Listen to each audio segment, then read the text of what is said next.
Por que começar com um filme ruim? The Old Guard, parte 1. Por que começar com um filme ruim? Na verdade, eu tenho interesse também por filmes ruins, ou filmes que eu não sei se serão ruins, mas depois de ver eu chego à conclusão de que são ruins. Na verdade, foi o primeiro que eu vi pro vídeo, então não tem nenhuma outra explicação. Era um filme que estava bombando na Netflix na época 10 dias atrás. Eu vi, resolvi fazer o vídeo, porque eu me interesso pelo cinema de ação também, e aconteceu. Falo de Old Guard, The Old Guard, né, o filme com um veículo de ação para Charlize Theron, após o Mad Max, que é talvez o Mad Max Estrada para a Fúria, que é talvez o grande veículo de ação para Charlize Theron, e desde então ela tem se especializado nisso, né, de certo modo, com Atômica e agora com esse The Old Guard, principalmente esses, não lembro se tem mais algum. Se tiver, vai entrar na informação aí.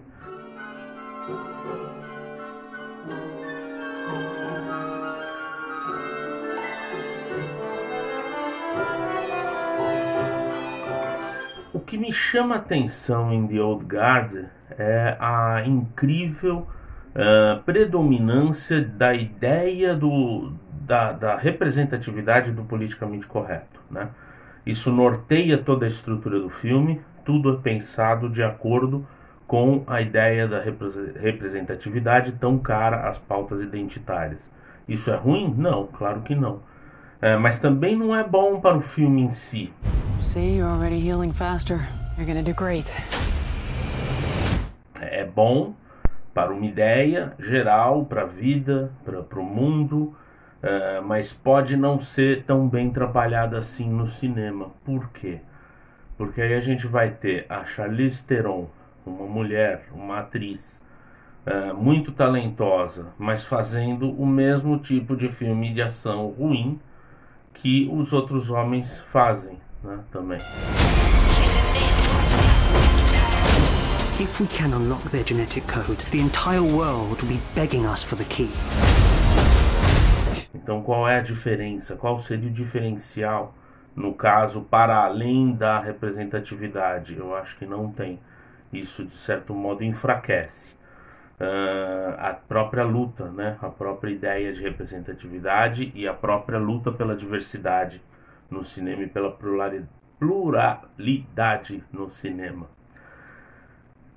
Apesar disso, eu sempre acho que, já que o filme é ruim, melhor que tenha representatividade, né? Melhor que seja uma protagonista feminina. Mas isso é mais um sinal de que todo o filme é muito encaixadinho. Tudo é muito dentro de uma fórmula de ação, só trocando, claro, o protagonista masculino por uma protagonista feminina, que no caso tem a ajuda de homens, mas no final ela, e principalmente a personagem vivida pela Kiki Lane, que resolvem todo o problema. E de certo modo, a Kiki Lane é um achado no filme. I have the new one. And? I think she has potential. Eu acho que ela é o que tem de melhor no filme, porque apesar da Charlize Theron ser extremamente talentosa, ser uma atriz que pode fazer qualquer papel, já provou isso, mas a Kiki Lane é um achado. Ela vinha do Se a Rua Bill Falasse. You ready for this? Just it all the way. Que é o filme do Barry Jenkins, que eu acho melhor que o Moonlighting, que ganhou o Oscar. E ela talvez tenha despontado pela primeira vez num papel grande em Hollywood, que é esse The Old Guard. Então eu acho que esse é um sinal positivo, é uma nova estrela. A previsibilidade do filme incomoda, porque ela é muito exagerada. A gente praticamente sabe de tudo que vai acontecer com muita antecedência. E não há, parece, uma consciência de que isso é um dado no filme, de que essa previsibilidade todo mundo vai perceber, todo mundo vai sentir. Parece que não há essa consciência e com isso o filme patina. O filme parece que nunca engrena de fato, né? E é bobagem comparar com os quadrinhos, tá? Eu não concordo muito com essa comparação. É melhor que os quadrinhos. Os quadrinhos escritos pelo Greg Rucka, que deram base, e hoje em dia muitos dos filmes são ou baseados em videogames ou em quadrinhos, pelo menos nesse panorama de cinema de ação.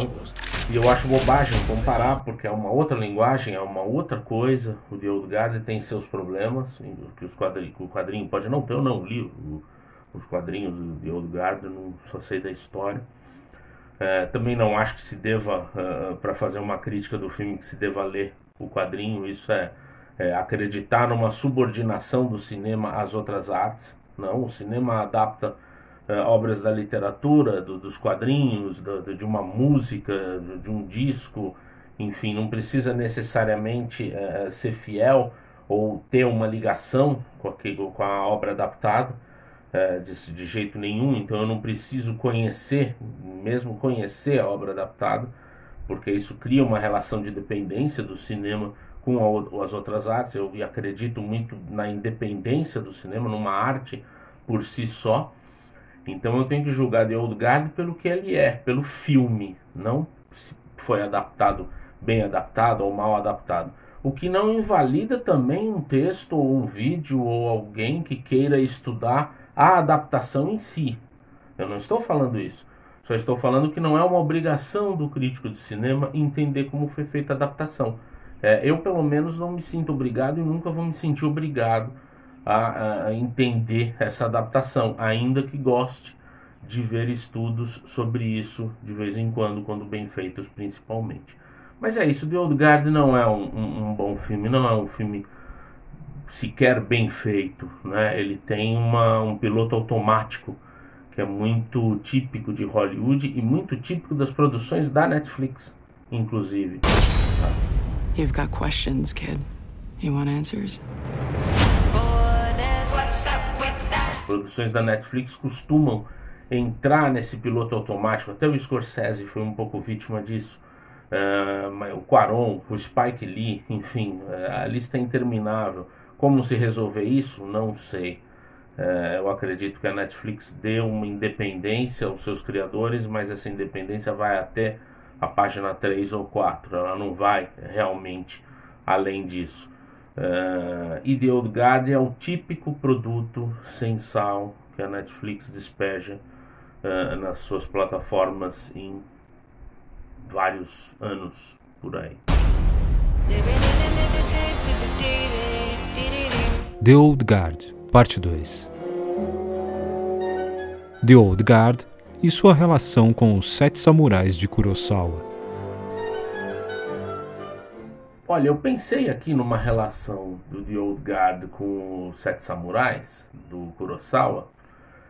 E claro, existe a ideia de filme de ação, né, para começar.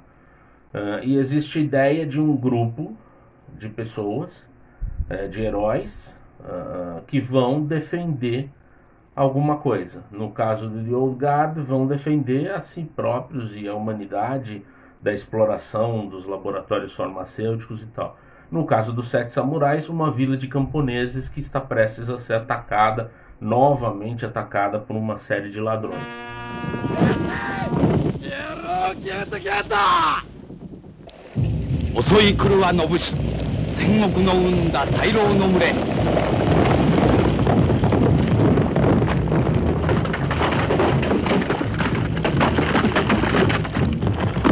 O mais interessante no filme do Kurosawa é que ele demonstra muito claramente a filiação que o Jidaigeki, que é esse tipo de filme, né, do cinema japonês, que são os filmes históricos, geralmente filmes com samurais ou alguma luta, enfim, do Japão feudal, são filmes de história, né, dramas históricos ou aventuras históricas.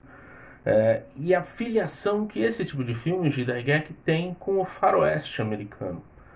O faroeste americano nos anos 20 é que moldou essa forma do Jidaigeki, que vem também, obviamente, dos teatros japoneses, principalmente o kabuki e o Shinpa, né, que é um tipo de modernização do kabuki.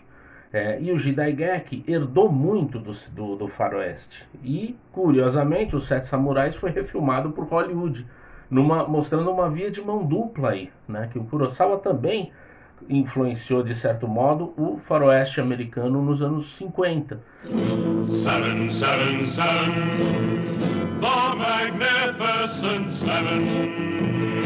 Como depois, com Yojimbo, vai influenciar o faroeste spaghetti, né? O Bang Bang à italiana, do Sergio Leone. O Sergio Leone refilmou o Yojimbo como por um punhado de dólares, com Clint Eastwood no papel principal. This short cigar belongs to the man with no name. This long gun belongs to the man with no name.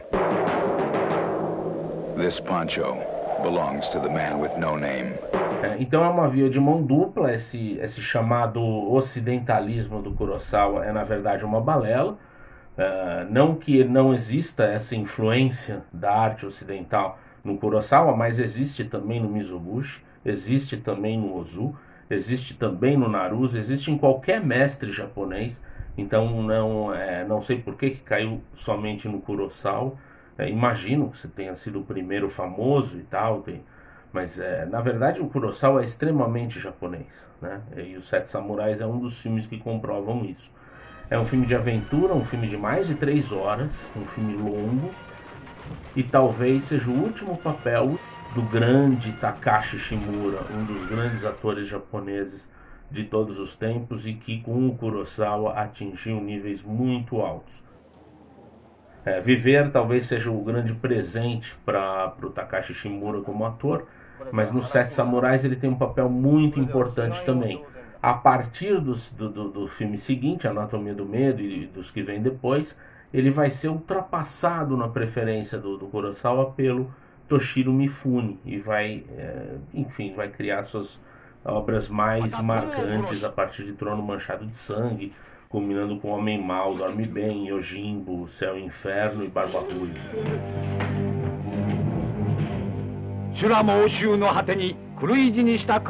Mas de certa forma, os Sete Samurais nasce dessa ideia então do Kurosawa de revolucionar ou renovar, melhor dizendo, o Jidaigeki. Renovar pensando também na modernização do western nos Estados Unidos, no cinema hollywoodiano. Então, de certo modo, essa renovação passa de novo por um entendimento do que foi o western americano nos anos 40 em diante, a partir no tempo das diligências, né? A gente tem uma grande revolução do western. Revolução não é bem a palavra, mas uma modernização do western a partir de então. E, de certo modo, o Kurosawa, ao fazer os Sete Samurais, pretendeu fazer também uma renovação do Jidaigeki. Essa renovação seria levada definitivamente a cabo no Sanjuro, com aquele jorro de sangue saindo do peito do vilão, né, que era vivido pelo Tatsuya Nakadai.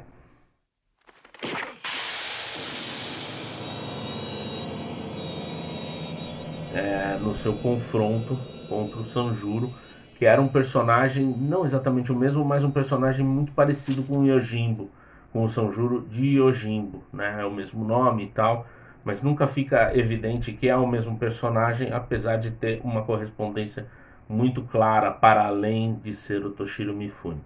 Quer dizer, ia falar sobre os Sete Samurais, acabei falando sobre vários filmes do Kurosawa, né? E sobre o Jidaigeki no Kurosawa, mas é assim mesmo, é para onde o papo vai, para onde o papo nos leva, ok?